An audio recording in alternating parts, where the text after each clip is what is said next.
Yes, we are recording. So welcome to the Technology Brown Bag on So You Got a Something or Other. Today I want to go through a bit on if you got something new recently, how do you best configure it, some hints, tips, and such on how to do that. We can talk a bit about how to get things onto email here and configure email appropriately on a device, calendars, all of that, if people need to know that. And then we could also just talk about some apps and things that people find useful. Robert Constant is here to help me with Android-based questions, because I don't have one of those here, as you can see. I've played with them, but I don't have one here. But we'll start. What kind of device did you get, or have questions about? Or I'm kind of complicated. Okay. I have, for work, I have a PC in my office, and then I have a Mac laptop. Okay. And then for personal devices, I have an iPhone, and I have an Android tablet. Okay. So, yeah, it's complicated. Gets a little more complicated. Yeah. But one of the things I was sort of hoping to spend some time on this January, it's not a new app by any stretch, but Evernote. I've heard a lot about it. My brother tells me I need to use it. And when he's sort of talked to me about it, I think I have more specific apps that kind of do more for very specific functions. And I'm just curious. Yeah, I mean, I use Evernote. I use Evernote, and what I like about Evernote that it's cross-platform, cross-device. Right. You can do it anywhere. So I use it a lot in meetings on my iPad. Okay. Because I can take notes and reasonably unobtrusively, and then when I get back to my desk, I can go in on my computer and I can clean them up. And so I don't tend to use it actually very much at my desk. I tend to use it more remotely, and then. So could you use Google Docs in the same way? I mean, you could. What Evernote adds is some organizational tools around that, and the ability to sort of have multimedia, mixed media in notes, so you can actually have videos as part of a note. You can take a picture and add it into a specific note. Okay. So that's where it's sort of better than just using like Google Docs or various other tools. And I'm So definitely open to that. I am not a fan of Google Docs at all. organizationally, Google Docs is painful. Yeah. Yeah, there are multiple things. Google Docs is a great collaborative tool. If you want to have multiple people editing a document at the same time, Right. great tool. Right. You just need to pump out a quick one-pager or a real simple spreadsheet that doesn't have a whole lot of functions in it, just more of a list type thing. Great for that. But once you get any much more complicated than that, it's still really limited. It's a baby. I still think it's really limited. Evernote, and I can sort of bring it up here. See if it lets me log in. Sometimes it does. Sometimes it, because the place I actually use it at least is on my computer. So let's see what happens. There we go. Evernote. I know Yep. at least one faculty member uses this for everything. So there are people who use Evernote sort of religiously, and it practically it verges on religion. And then there are people who use it less so. I'm one of these, and then there are people like me who are binge users of Evernote. So I will use it a lot for like 3 weeks, 2-3 weeks, and then I'll sort of forget about it for a while, and then I go, oh yeah, I should be using Evernote for this instead of like a pad of paper or just the notepad on my iPad or somewhere. So what's nice about it is you can create notebooks, and you can have different types of notebooks. So you could have personal notebooks, and then within notebooks you could have different notebooks inside of notebooks. So you can sort of categorize things. So you could have work ones, you could have personal ones, you could have whatever. Right. And then the real key with Evernote, if you're going to use Evernote, is tagging. Okay. It's one of these very much a tagging system. So in the same way people tag blog posts and things like that. Tagging is the organizational structure in Evernote. So if I look for lecture capture, for example, there's a tag called lecture capture. I only have one note with it at this point. Okay. But tagging is sort of the key here, and you can create as many tags as you want. View tags. So you can create all these different types of tags, and then you just assign them, and you can have multiple tags on a single thing. So then I can quickly look for something that's maybe, both of these topics at the same time. So, I have a tag called ETS, apparently. ETS, right? So it quickly pulls up any note that I have that says ETS in it. That has ETS as my tag. Okay. So that's what's kind of nice about tagging. About Evernote, it's a very quick organizing tool. Again, you can do things like I know, for example, there's one in here where I did like images. Let's see where I can find that one. We did when we were trying to figure out the data flow in Moodle. And I think I literally I thought I had pictures in one of them. But you can have things like pictures embedded and things like that. So you can do that type of stuff. There's a lot of people who also use it with, again, because it's cross-device, it's kind of nice. Yeah. And that I think is really sort of the biggest strength of it, is that it is just really sort of cross-device. It keeps everything together. Okay. Totally cloud-based, syncs sort of on the fly. So if I open it up on my my iPad instead, and I will. It should be updated pretty quickly. Yeah, it's within seconds that it will appear there.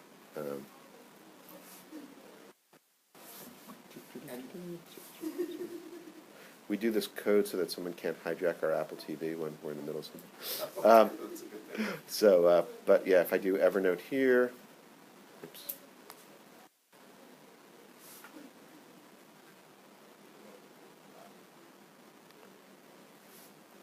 Here we go. So again, it's here as well. Yeah, we had some training the other day. I didn't do take any notes apparently, but I could have. Yeah. I was all set for it. It actually will even look at your calendar, depending on what device you're on, and title based on your calendar. So if you give it access to your calendar. So when I create a new note, sometimes it works, sometimes not so much here. It says from New College of Florida up there. It defaults in. I think it's doing it by location.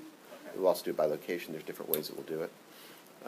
So again, it sort of has that. And your notes actually have location if you allow it associated with it. So you can actually sort your notes by location. So if you knew you took this note at some conference that you were at in somewhere, you can look for Cincinnati or something like that. Okay. And is it limited to text? No, again, you can put images in. You could do attachments. Okay. So you can link it to attachments. So I can say add an attachment, camera, document camera, saved photo, audio. So you can do audio into it also. Okay. So again, it allows you definitely to do more than just take notes. Okay. And it's free. There's There's a premium version of it. Yeah. You got to take a lot of notes for it to become a need for that. Yeah. There's some additional functionality. I'm not sure I've ever really seen the value of the additional functionality in the other notes. Okay. So, I mean, there's even versions, there are some books that you can write in, which basically look like notebooks, and you can take then pictures of the pages, and they'll go into Evernote, and it knows how to format them in there. And I know There's a whole Evernote ecosystem that goes around it. Yeah, there are Scanners, videos of yeah. people who are experts with it. Oh yeah, people go nuts with it. And again, I'm truly one of these binge users. Yeah. So in fact, you can tell sort of looking at my notes. I have here are a few. Then you probably see it probably goes back 2 months before I see another one again. Right. Yeah. 11. I didn't use it much between October and October was not a big Evernote month for me. But it is a really nice app for sort of organizing, and you got to get into a little bit before you use it. And I will say, first times I used it, was like, okay, well, I do this with other apps. Yeah, and that's kind of why I was hoping to spend some time on it this month. I figured that there was a little bit of a learning curve, and that's sort of. You could also create shared notebooks. Mm-hmm. So if you have working with other people who have Evernote, you can create a shared notebook. Okay. So my daughter got married a couple months ago, and thank you. And we had a shared Evernote workbook for various documents, which you can let people subscribe to or unsubscribe, and give them some level of capability. I think view versus.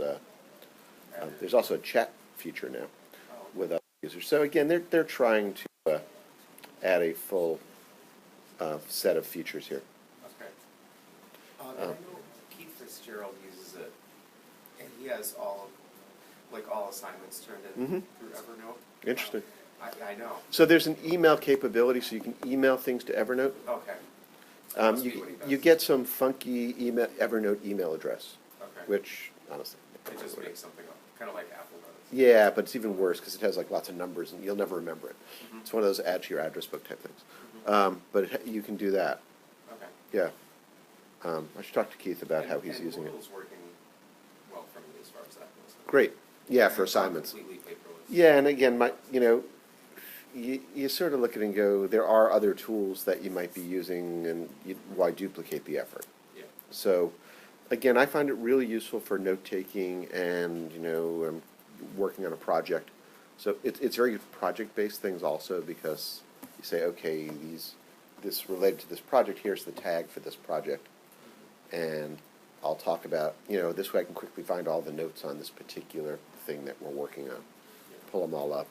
I use it for I have monthly meetings with some people, and actually I just have one note that I just keep appending to. Yeah. And that way I just have that, because the good thing about Evernote is it is a limitless note, so sort of the endless scrolling note that I can just go back and forth on. It strikes me as really useful for ISP because you don't see students twice a week like you do in classes. I can see really useful for ISP, and again, Moodle is overkill for ISP. Exactly. Yeah. Setting up a Moodle shell, it seems like, Yeah, do for email. one student or Right, two for two students, students. whatever, yeah. But to do something like a shared Evernote might be an interesting way to do it. I mean, again, you could do a shared Google Doc, but yeah, and what is nice is it runs pretty much on anything. It probably runs on this thing. Yeah. Platforms. Yeah, well, what's nice, again, because, Does it sync between your devices? it syncs between your devices, and it just sort of always, it's sort of always syncing. Yeah. Pretty cool. It's kind of like the Kindle. Yep, I remember the first time I saw that when I kind of read something at the doctor's office on my phone, and then my Kindle had synced to it. yeah, I'm amazed. yep, yeah, That was the coolest thing ever. yeah, I mean, there's a little sync button here, so I could force a sync. Yeah, like you said, it just happens so automatically. It just happens so automatically that it just does it. And again, you can customize it. I'm currently, my usage is, you get 60 meg a month for free. I've never, again, unless, I guess if I was doing audio and I was doing video and things like that in it, it would be an issue. But with primarily using it for text or the occasional image, yeah, I'm just not going to come close. And if I do, it's bad because I never hit the log out button because I never remember my Evernote login. It's one of those where the password, when it logs me out, it's like, oh no, I now need the password again. Yeah.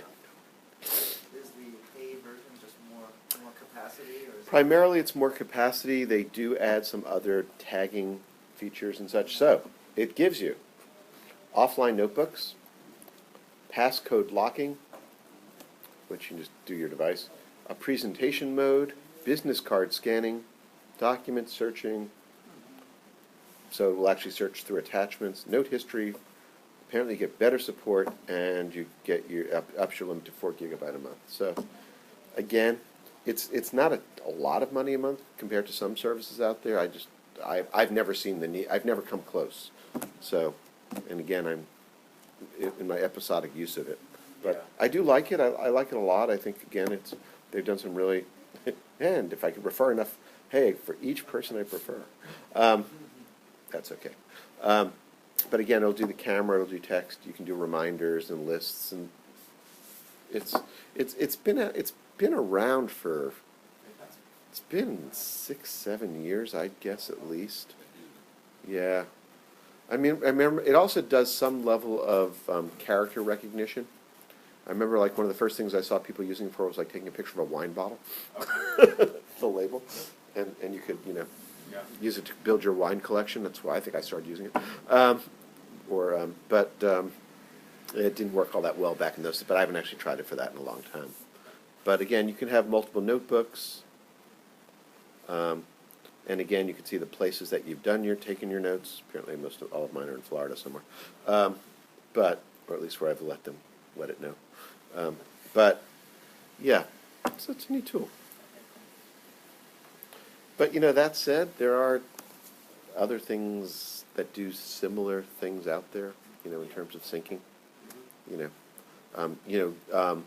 Microsoft Office is not available for the Android at this point, but it is now available for the iPhone and iPad, and for free. It's actually the current versions. Yeah, and that's now free. Yeah, they've not released it. They claim they will. They say they're going to release it for Android. I don't think they have yet, but yeah, and it's Word. I mean, it works actually pretty well. Yeah, looks like Word, feels like Word. I use it again because if I'm going to really type a long document, I'm probably still not doing it on my iPad, though I can. I mean, especially with a Bluetooth keyboard. Certainly not doing it on my phone. It's useful for seeing, hey, did that format right? Yeah. So when you get something back, did that come right in terms of the format, right? So. This is great because that's actually one of my biggest problems with Google Docs is the formatting gets really messed up. Yes. Yeah, I did a brown bag on that a couple of months ago, and we looked at trying to do Word without Word, and there is even a feature in Google Docs which will let you import it's supposed to let you open the Word document sort of like Word. It's still not there. Yeah. And that's, but that's even true amongst versions of Word.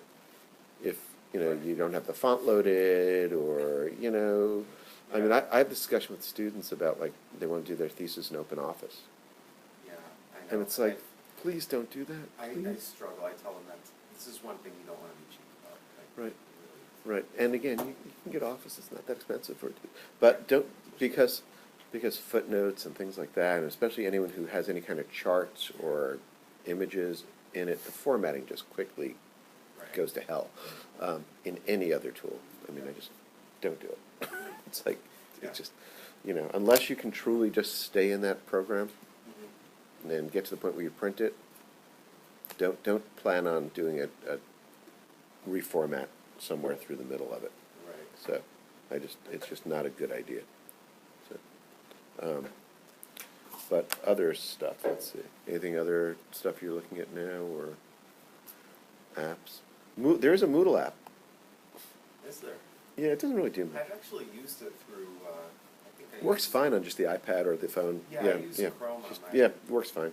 But there is actually a Moodle app. I've done, I've changed evaluation statuses Yep. there. I haven't actually written an evaluation on it. There is Moodle Mobile, Okay. which will let you, in theory, upload stuff and look at your courses. So here's my test course, still there.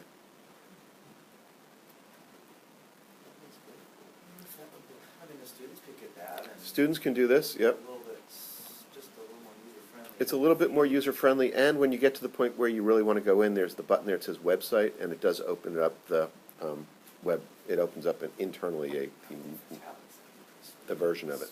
One of the things I'm hearing from students is that they don't check email that often because it's too Forever. slow. Which is insane to me, but they're on their phones constantly. Right. Yeah. And it would be some ways nice if you could just text. Right. If you can, but the problem with texting, and I've had this discussion, actually, my daughter and I have been having this discussion, which is, there's no way, like on a phone, you get the little dot that says you got a text message, and then you're in the middle of something, so you click, you see what it is. There's no way to mark something as unread in a text. Yeah, you're right. So people forget that they got this message. Yeah. And that's true across platforms. Because text messages aren't really, they're not read. It's not like an email that has this unread status technically. Right. But that indicator is really just you got a new one. But the problem is there's no way. So that's the problem with texting. Yeah. Is first of all, students get lots of texts. So does it just get lost even just as badly as mail? I'm not sure any of these are better from that perspective. What mail is slow in terms of what? Gmail or something that's slow? Just using it? No, or? just that they have to. You have to make go a into point it. To go into Yeah. it. That's. Yeah. It, It's a life skill, though. Yeah. I mean, I think and that's the conversation I've been having with students. This is just something you're going when you leave here, yeah. and you get a job. You might not like email. Right. I hate email. Yeah. but you're going to have to deal with email. Right. What I've gone to is I use the Apple Mail for like my and this I go back and forth on this all the time. Also, I'm using the Apple Mail for my personal mail. I'm using the Gmail app for my work mail, so it keeps them a bit separate. Right. That way, also, I don't actually go in and mark something, and it doesn't bother me as much if one of those is red. It has. I'm one of those people who doesn't have. I'm not an inbox zero person because I've tried that and it doesn't work. But I am one of these. I don't like to keep thousands of messages marked as unread. Right. So it annoys me to see that. It bothers me to see that. It's this compulsive thing. I don't like to see the little red dot Right. with the numbers in it. Where there are people I know who they can have 1,000 things and they don't care. Yeah. But having them separate, it actually helps a little bit. Yeah. 'Cause I know that's my work mail. I do that, and then I have a third that's just when I sign up for something. Yep. And what I've done So now I is, junk mail. well, I have multiple. Junk mail goes to that? Yeah. I have 1, 2, 3, 4, 5, 6, 7 email accounts Yeah. that are outside of my work one. Right. But I just have a bunch of email accounts. Free Dropbox account on every one of those emails. Yeah, I could. 5 gigs each. I could. But what I do is I've now pulled that. Now, that said, I go back and forth. I pull it out whenever I go on vacation. Uh-huh. I pull it out for sure, because that way partially because I don't just accidentally click on something and say, oh, I got to deal with this when I'm, on the subway or something. But I find that helps, and that's not a bad thing for students to do also, is separate it out, use the Gmail app Yeah. and for certain things, and use a different map app for other mail accounts, and that way you don't worry about them all being together. That's the problem with people who forward mail to a single account. Yeah. Then it all just gets mung And together. You can't make any sense of it. And you don't, because again, the problem with mail is there's no priority in mail. Yeah. Even people have pretty much thankfully given up on those. This is important little exclamation marks, which Yeah. were meaningless because they were only important to that person, not to you. Right. Because whoever I've sent them is like, well, that's not really important to me at all. Yeah. But I find that having them separate just helps a little bit. Mhm. But yeah, text messages, if there was a way to put the little dot back, would be nice. Yeah. I was actually going to put a bug report into Apple saying, hey, this would be a good feature. I don't think students know about the mark as unread Right. feature in In mail. anyway. Right, So- and I use that all the time. Yeah, I do too. I mean, I flag things also, Mhm. but flagging doesn't always work across platforms all that well. Yeah. Gmail seems specifically or particularly funky with flagging messages. Right. Yeah, and it doesn't seem to always flag things right. So I'm not big on that. Other apps, Gmail notifications. A cool app that I've been using. Oh well, there's Dropbox, Yeah. and Dropbox actually works really well on all these platforms. And with iOS 8 on the iOS side now, Yeah. you can access your Dropbox from other applications. Oh, okay. So you can actually directly access your Dropbox. It's now a setting thing where when you install Dropbox, and it's now a SharePoint. Yep. So I can share things directly with Dropbox, which is nice. That makes it a lot better. And in this, you just configure that as in the app itself. So depending on the app, oops, whatever. Fine, I'll do that one. It's under Share now. Dropbox, probably not on this one because it's not really appropriate for this type of thing. But you now have these additional things that you can share with. Oh, okay. So it's under when you go to the Share thing, it will show you more options for that. So depending what app it is, you can easily turn, and that means that I don't have them showing as choices by default. So I don't use Google Plus. I don't think anyone uses Google Plus. I know, I click on it accidentally on my phone all the time, because I think they put the tab there on purpose. And I think the good news is they've now, they seem to be sort of moving away from forcing you to use Google Plus or everything. You no longer have to use Google Plus to do a group hangout or chat in Google. You used to have to use Google Plus for that. They got rid of that. Was the main, reason to use it. I just literally click on it by mistake Oh, when yeah. I'm trying to hit another tab. Yeah, I just have it in Gmail. different. Yep, exactly. Uh, Well, do you use the Gmail app on your phone? or do you just No, use the I website? I use The app is actually pretty good. does it get around our portal, or do you still have to? Yep. You just do it. You just have to do the portal once. So here, I'll show you. Yeah, if I go in here, Oh, cool. I'll definitely do that then. AirPlay, do that, mirroring.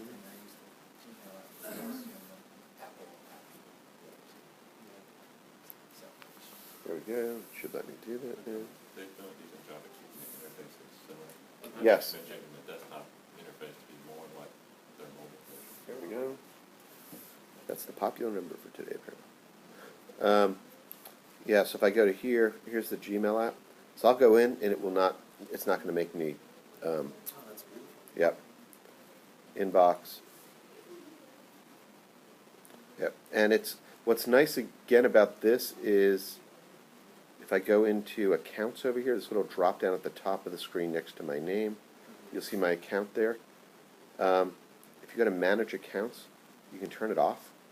So if you don't want to use that app, or if you have an additional Gmail account, you could add it there, Yeah. turn it on and off. It's very easy to turn on and off.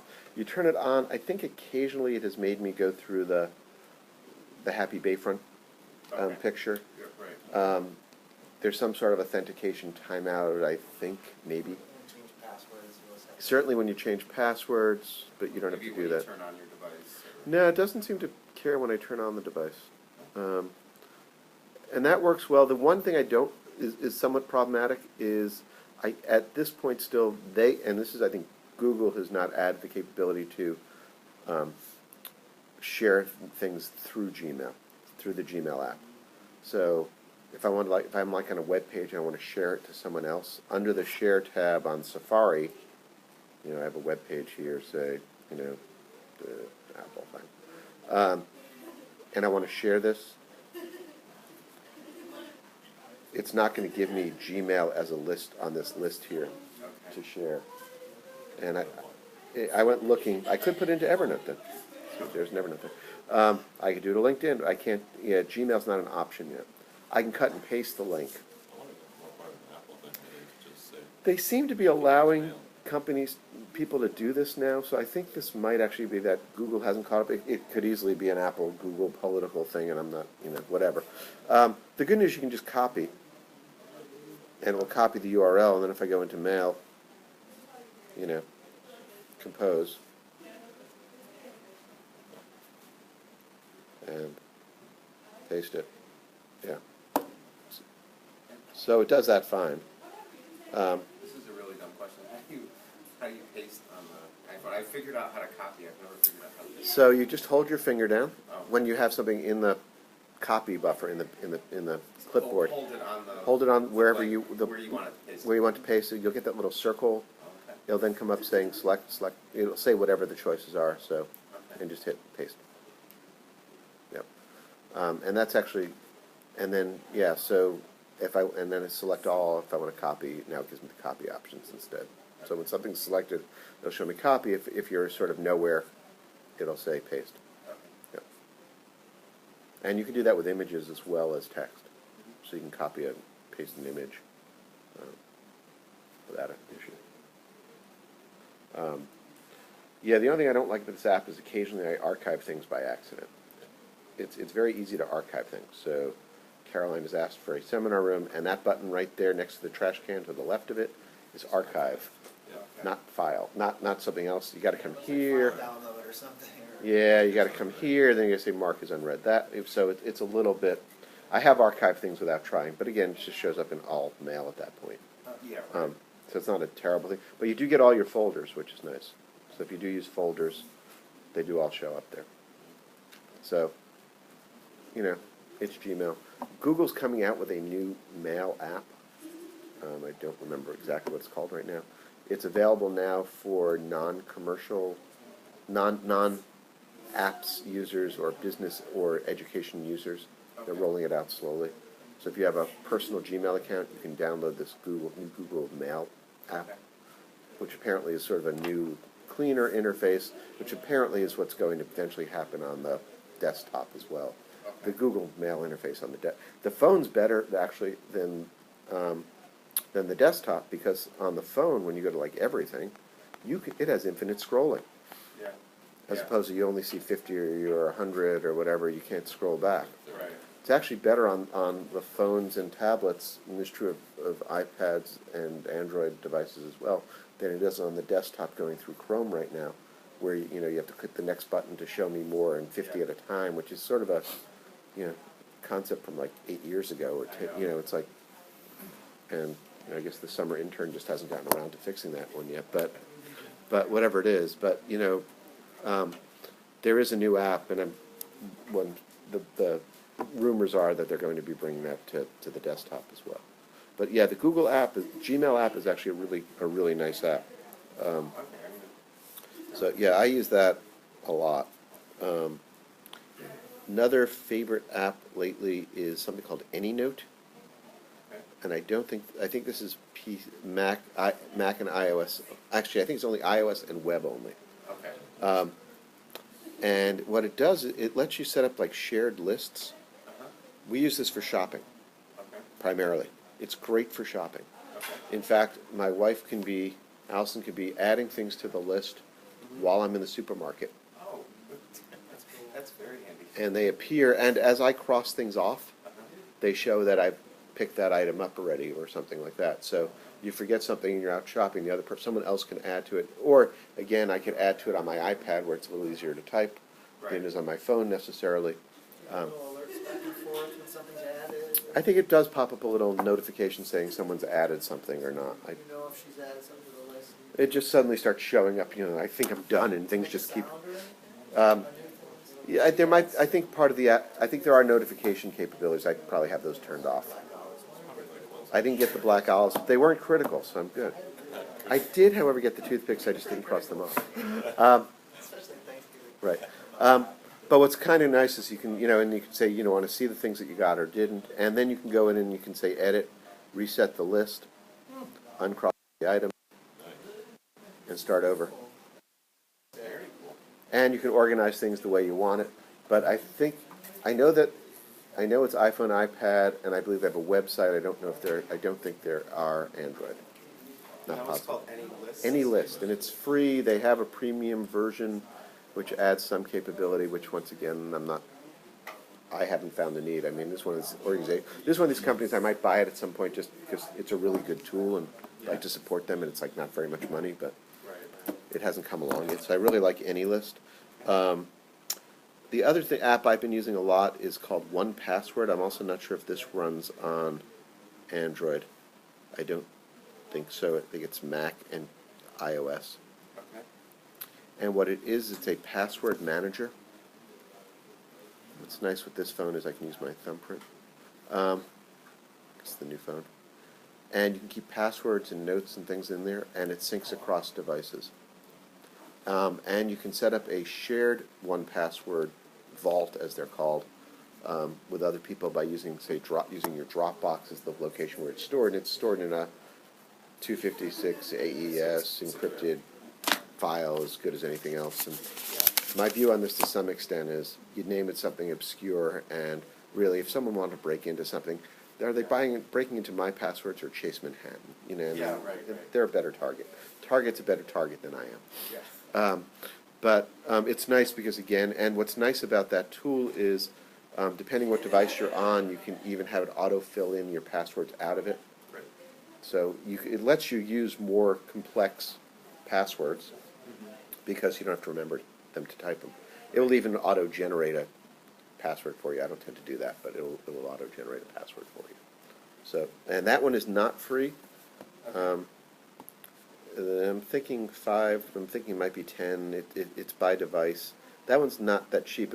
They were giving it away at the beginning of the earlier last year, but I don't know what it is right now. The problem with when you go to the App Store, once you've bought something, you can't see what it costs anymore. Right.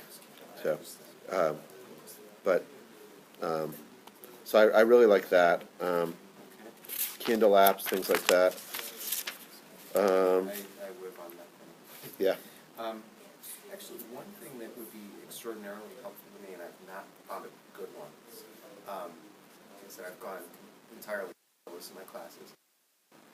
And there's something like, this is draft of the first half of the thesis Mhm. here, and I really need to write on it. You know, you read it differently this way, and I've had this conversation with Miriam Wallace. oh, okay. Yeah. So I would love PDF annotation? a PDF editor that I could do on my tablet, because I tend to read assignments on my tablet. Robert, is Goodreader available for Android? There are a bunch of PDF annotation tools. At the end of the Are yeah, they sort of, can you write with a stylus, or do you can't? I think you Is can, that sort of critical? but I can also look into that if let me look into those. But they definitely have a document here that I don't care about.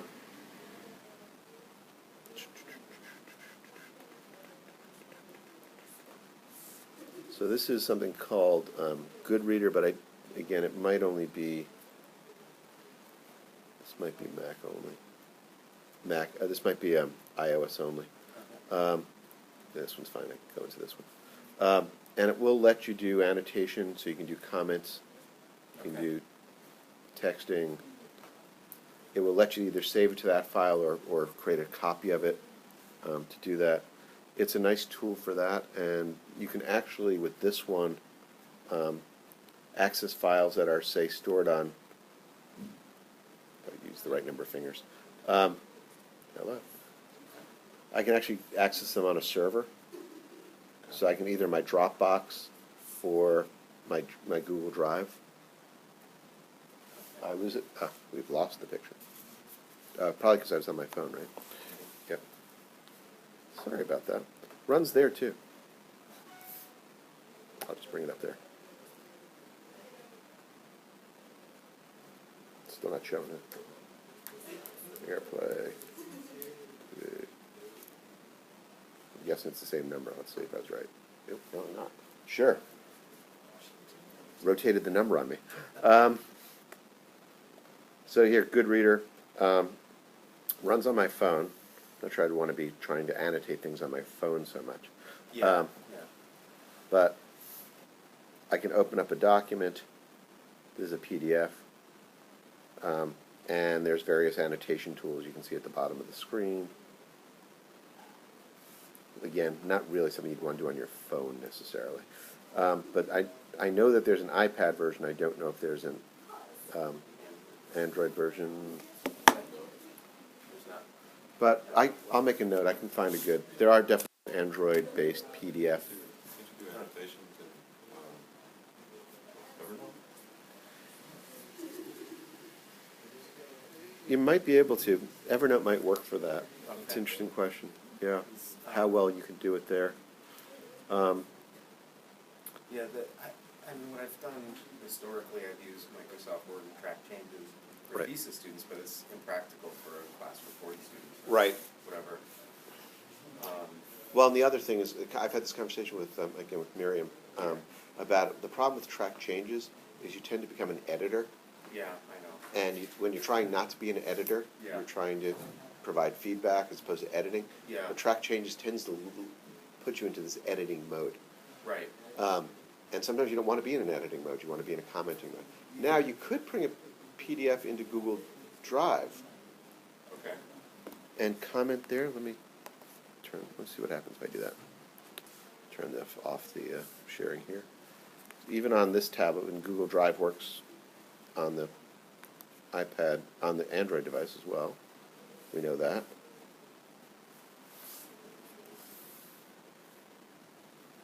Apparently we've gone through the cycle on the numbers here. So mirror that, okay. So there is a Google Drive app, which exists obviously for Android. If I open up a PDF here,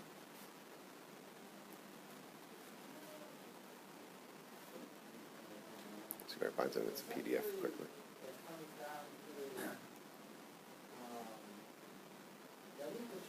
A lot of PDFs. Let's see if I find one that can open without any problem.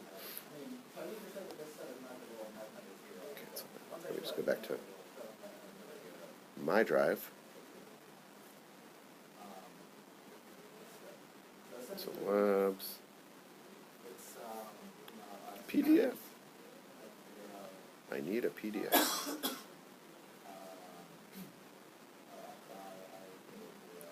will probably work. Sure, why not? Go into our SACS report. Can you comment here? Let's see.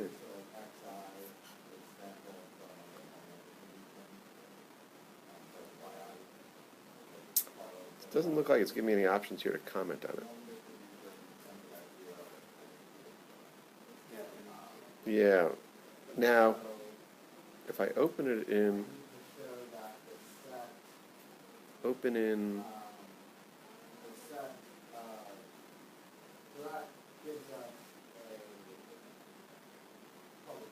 yeah, I've just gone through the open in circle. Wonder if I can open it in Google.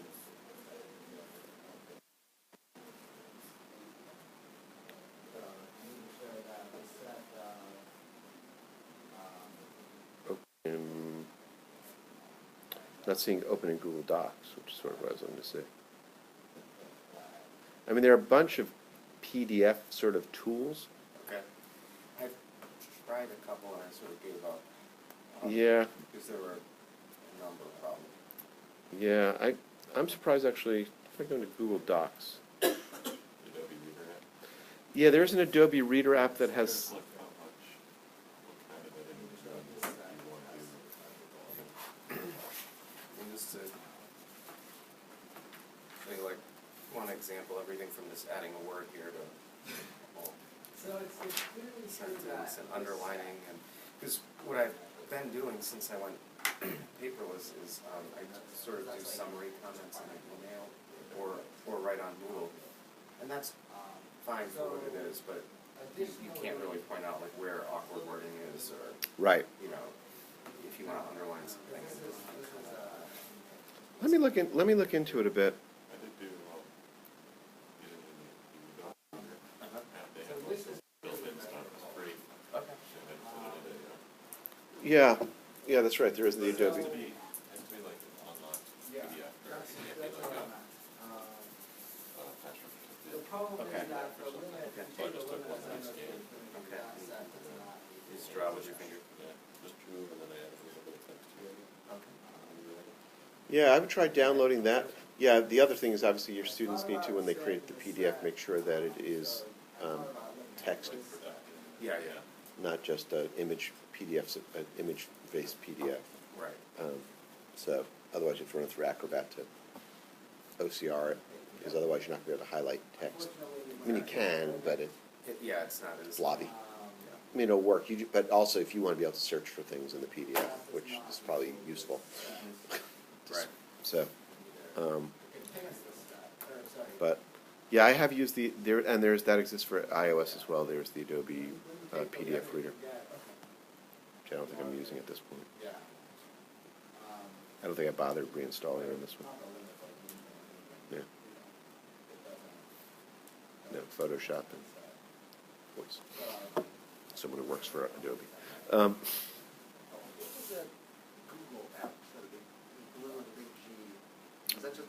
That's Google Search, which also lets you do other stuff. You can talk now instead of typing. What's that app, somebody was in here, it might have been Alan Dawson or somebody, where it wasn't the Gmail app, but it was the Google app that showed Gmail. That was the Google app, but they've now just broken it all apart. Yeah. It looked a little different than the Gmail app, and I kind of liked it. I think they've just now broken it all apart. There is the Google Plus app, which I don't have on here because it's annoying. Yeah, it might have been the Google Plus app, which then might have a link to your Gmail as well. It's sort of the all-encompassing thing. I know I took it off of. There. I think I might still have it on my phone.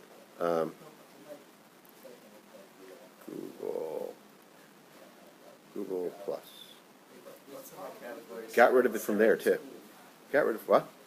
I was wondering what's in Sarah's cool. Sarah, my daughter, decided one day when she was playing with my iPad to rename the category. It actually tends to be shopping stuff. Which, by the way, the Amazon app is quite good. Change that I passcode. use that all the time. I Yeah. love Amazon. Yeah, the Amazon app's quite good. This actually lets you browse commercial catalogs from other vendors. It pulls them in as PDFs occasionally. Yeah, it tends to be my real estate and shopping apps are in there. Add on to your, any list, it's not nearly as nice, but Google has, Google Keep, which is kind of like a note. A note keeper? Notes or checklists. They just added the feature where you can share that with others. Ah, okay. So similar to what you do, my wife and I did that. Here's our shopping So checklist. Google Keep, but how does that work on your Android device? Do you have to go to the website for it, or is there an app for it? There's a Keep app for it. But it's nowhere near as fully featured. It's a basic checklist. Okay. But at least you can share it. That reminds me, Google I Calendar? downloaded Wunderlist, but haven't used it yet. Are Sorry, you familiar with that? which? Wunderlist? I've not used Wunderlist. It's, I think it's only iOS that it works with, but it's WUNDER. And I downloaded it. Is this from the people who come up, Weather Underground do this one?